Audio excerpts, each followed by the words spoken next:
जय हिंद। इस चुनी हुई सरकार का क्या अन्नदाताओं को खत्म करने का षड्यंत्र है? जब 13 महीनों तक लाखों किसान सड़कों पर बैठे रहे, तब जाकर हमारे माननीय प्रधानमंत्री जी को उनकी तपस्या में कमी दिखाई देती है। क्योंकि आगे इलेक्शंस आने वाले थे, तो क्या इस बात को लेकर उन्हें तपस्या में कमी दिखाई दी थी? अब इस बार तो दिल्ली के अंदर आने वाले सभी रास्तों को हमारे देश की सरहद की तरह कड़ा बना दिया गया और राजधानी दिल्ली की सुरक्षा को पक्का करने की कोशिश चुनी हुई सरकार के द्वारा की जा रही है और इसी तरह से हरियाणा की सरकार के द्वारा भी की जा रही है। लेकिन किसानों की मांगे क्या है, यह आज भी बहुत से लोग नहीं जानते। तो सबसे पहले हम किसानों की मांगों को जानने की कोशिश करते हैं। सबसे पहली मांग है, स्वामीनाथन रिपोर्ट के अनुसार सभी फसलों की जो न्यूनतम उसकी जो दाम है वह उसकी कानूनी गारंटी मिलनी चाहिए। तो यह स्पष्ट रूप से स्वामीनाथन रिपोर्ट के अनुसार हर किसान को अपनी लागत का 1.5 गुना पैसा देने की बात इसमें बताई है, ताकि हमारे देश का अन्नदाता कभी भी कर्ज में न डूबे। और इन्हीं रिपोर्ट को बनाने वाले किसान नेता को सरकार की ओर से भारत का सर्वोच्च सम्मान भारत रत्न देकर उसे नवाजा जाता है। लेकिन उनके द्वारा बनाई गई बातें और उनके द्वारा जो रिपोर्ट बनाया गया उसे लागू करने की कोई भी बात नहीं बताते। इसमें सरकार की क्या मंशा है, वह सरकार की ओर से अब तक किसी भी तरह से स्पष्ट नहीं किया गया। दूसरी मांग, किसान और खेत में मजदूरी करने वाले सभी लोगों को कर्ज माफी मिलनी चाहिए। तो यह बात भी स्पष्ट है, सभी किसानों को कर्ज माफी मिलनी ही चाहिए, क्योंकि भारत में बड़े बड़े उद्योगपति और सत्ताधारी पक्ष के साथ जुड़े लोगों को हजारों करोड़ रुपए की कर्ज माफी मिलती है और सभी लोग जानते हैं कि किन किन लोगों को अब तक कर्ज माफी दी गई। लेकिन देश के लोगों को खाना खिलाने वाले अन्नदाताओं की कर्ज माफी की विषय में सरकार की ओर से कुछ भी निर्णय नहीं लिया जाता। तो यह किसानों की दूसरी मांग है और यह जायज है। फिर तीसरी बात, लखीमपुर खीरी में जान गंवाने वाले किसानों को इंसाफ मिलना चाहिए और आशीष मिश्रा की जमानत को रद्द कर देना चाहिए और उसे जेल में भेजना चाहिए। अब इसमें सभी लोगों को पता ही है, पहले जो 13 महीनों तक किसानों के द्वारा आंदोलन किया गया, उस वक्त सत्ताधारी पक्ष के एक नेता के बेटे के द्वारा किसानों को गाड़ी से रौंद दिया गया था और इसके पीछे उस नेता के बेटे को जमानत पर मुक्त भी करवा लिया गया और इससे जान गंवाने वाले किसानों को राजनीतिक मोहरा बनाकर छोड़ दिया गया। तो इस बात को लेकर किसानों की मांग है कि उस नेता के बेटे को जेल के पीछे वापस धकेल दिया जाए और किसानों को न्याय मिलना चाहिए। फिर चौथी मांग है, लखीमपुर खीरी कांड में जो किसान घायल हुए थे उन्हें सरकार की ओर से 10 लाख रुपए मुआवजा देने की बात उस वक्त आंदोलन समेटने के लिए की गई थी। लेकिन आज 26 महीने का वक्त चला गया, फिर भी सरकार की ओर से उन घायलों को 10 लाख रुपए की राशि जो मिलनी चाहिए वह अब तक नहीं मिली। तो तत्काल प्रभाव से सरकार की ओर से यह पैसे उनके परिवार को मिल जाने चाहिए।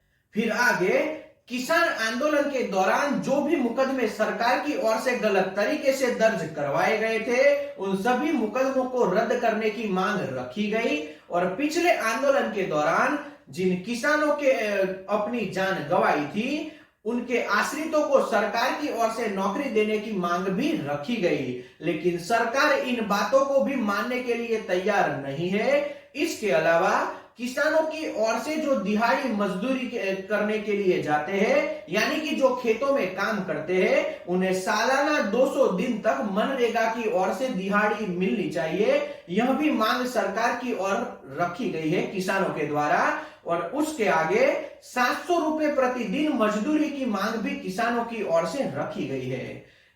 किसानों की ओर से सरकार को यह भी बताया है, फसल का बीमा सरकार खुद करवाए, ताकि बीमा की धनराशि जो किसानों को मिलनी चाहिए वह सरल तरीके से मिल सके, क्योंकि अब इस वक्त जो कंपनियां देती है उसमें बहुत से कागज करने पड़ते हैं। फिर आगे किसान कहते हैं, किसान और मजदूरों के सभी को 60 वर्ष की जिनकी आयु हो जाती है, उन्हें 10,000 रुपए की धनराशि हर महीने पेंशन के रूप में मिलनी चाहिए, ताकि अन्नदाता अपनी जो वृद्धा अवस्था है वह सही तरीके से जी सके। और अंतिम मांग, विश्व व्यापार संगठन से खेती को बाहर कर देना चाहिए ताकि सभी अन्नदाता को मेहनत के रूप में अपना अच्छा जीवन जीने का अवसर मिले, क्योंकि इस वक्त ऐसी कंपनी है जो खेती को खत्म करना चाहती है। तो मूल रूप से किसानों की ओर से इतनी मांगे सरकार के सामने रखी गई और इसी बातों को देखते हुए केंद्र सरकार के द्वारा अपने 3 मंत्रियों को किसानों से बातचीत करने के लिए चंडीगढ़ भेजा गया था। लेकिन 12 फरवरी को जो बैठक हुई उसमें सरकार की ओर से कोई भी मांग का स्वीकार नहीं किया गया, यानी कि सरकार ने कोई भी बात स्पष्ट नहीं की। और आज 13 फरवरी को देश के अलग अलग कोने से सभी किसान, हमारे अन्नदाता आज दिल्ली की ओर कुछ कर रहे हैं और अब वह अपना आंदोलन करेंगे। तो अब देखना है, सरकार की ओर से या किसानों की ओर से कुछ भी स्पष्ट नहीं किया गया कि आंदोलन कितने टाइम तक चलेगा। जब हमारे देश के अन्नदाता अपनी मांगों को सरकार के सामने रखते हैं, 13 महीने तक रोड पर रहने के लिए मजबूर हो जाते हैं और एक दिन आकर हमारे देश के माननीय प्रधानमंत्री चुनाव को देखते हुए अपनी तपस्या में कोई कमी महसूस करते हैं, जो किसानों के खिलाफ काले कानून बनाए गए थे उसे वापस लेने का निर्णय करते हैं। लेकिन काले कानून वापस लेने के लिए जो हमारे अन्नदाताओं के द्वारा आंदोलन किया गया और इस आंदोलन में हमारे बहुत से अन्नदाताओं की अलग अलग तरीके से मृत्यु हुई। कोई गर्मी से मर गया, कोई पानी की कमी से मर गया और कोई पुलिस की लाठी से मर गया। कहीं सत्ताधारी पक्ष के नेता के द्वारा किसान आंदोलन को अपनी गाड़ी से कुचलने की कोशिश की गई, जिसे जमानत पर मुक्त कर दिया गया।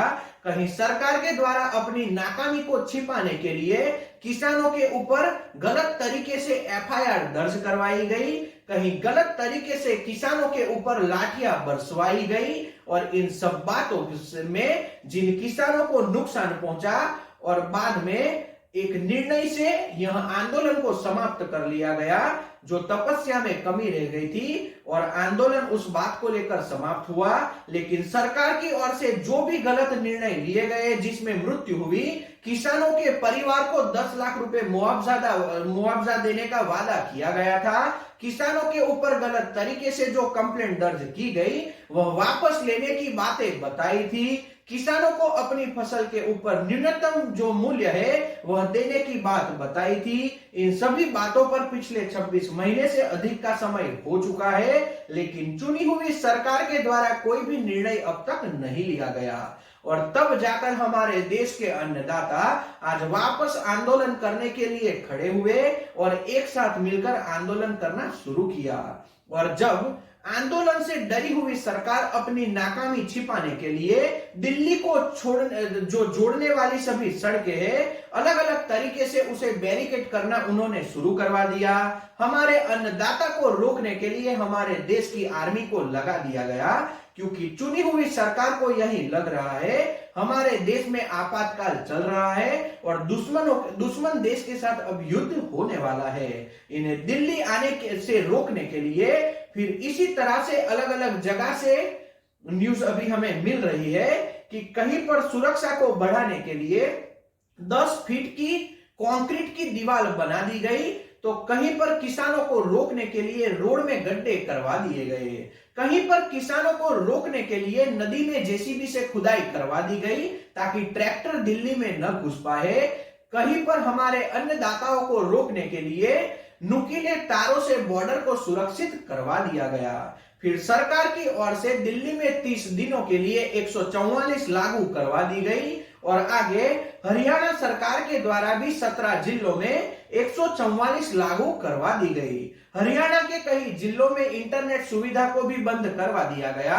हरियाणा की सरकार के द्वारा सीआरपीएफ की 64 कंपनियों को बैरिकेटिंग और सुरक्षा करने के लिए दुरुस्त करवा दिया गया और इन सभी तरीकों से दिल्ली की सुरक्षा को महफूज करने के लिए चुनी हुई सरकार के द्वारा बहुत अच्छे तरीके से कोशिश हो रही है और होनी भी चाहिए। अब यह हमारे देश के अन्नदाता है, इनके साथ बैठकर शांतिपूर्ण तरीके से सरकार को निर्णय लेना चाहिए था। जब 13 महीने तक किसान रास्तों पर बैठे रहे, फिर आंदोलन को समाप्त कर दिया गया, अब उसके बाद 26 महीने का समय चला गया। सरकार की ओर से कई बार बैठक करवाने की कोशिश भी की गई और बैठकें भी की गई, लेकिन उसका कोई भी नतीजा नहीं पहुंचा और आज वापस हमारे अन्नदाता रास्तों पर बैठने के लिए निकल पड़े हैं। अब यह आंदोलन कितने लंबे समय तक चलेगा, किसकी तपस्या भंग होगी, शायद आने वाले दिनों में लोकसभा के चुनाव को देखकर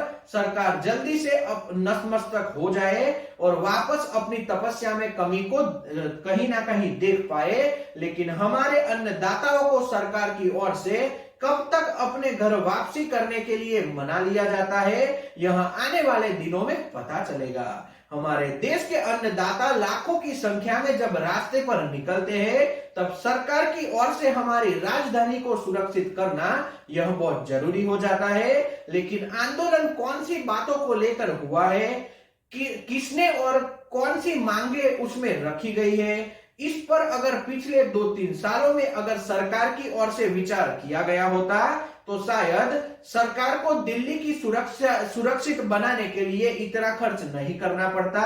यह बात सनातन सत्य है। यह हमारे देश के टैक्स चुकाने वाले लोगों के पैसे हैं, जो सरकार अन्नदाताओं का रास्ता रोकने के लिए खर्च कर रही है। बड़े बड़े उद्योगपतियों का कर्ज माफ करने के लिए बहुत अच्छे तरीके से प्रोग्राम किए जाते हैं, लेकिन किसानों की मांग समाप्त करने के लिए इसका बिल्कुल उपयोग नहीं किया जाता। तो इस विषय के ऊपर सरकार को एक बार जरूर सोचना चाहिए। अब आने वाले समय तय करेगा कि सरकार झुकती है या हमारे देश के अन्नदाता झुकते हैं, लेकिन जो भी होगा वह अच्छा होगा, क्योंकि सरकार को भी नुकसान नहीं होना चाहिए और हमारे देश के अन्नदाताओं को भी नुकसान नहीं पहुंचना चाहिए। तभी जाकर भारत में राम राज्य की कल्पना पूर्ण होगी। अब राम मंदिर बन चुका है तो राम राज्य भी बनना चाहिए, यह हमारी मांग है। तो आज का विश्लेषण यहीं तक। जय हिंद।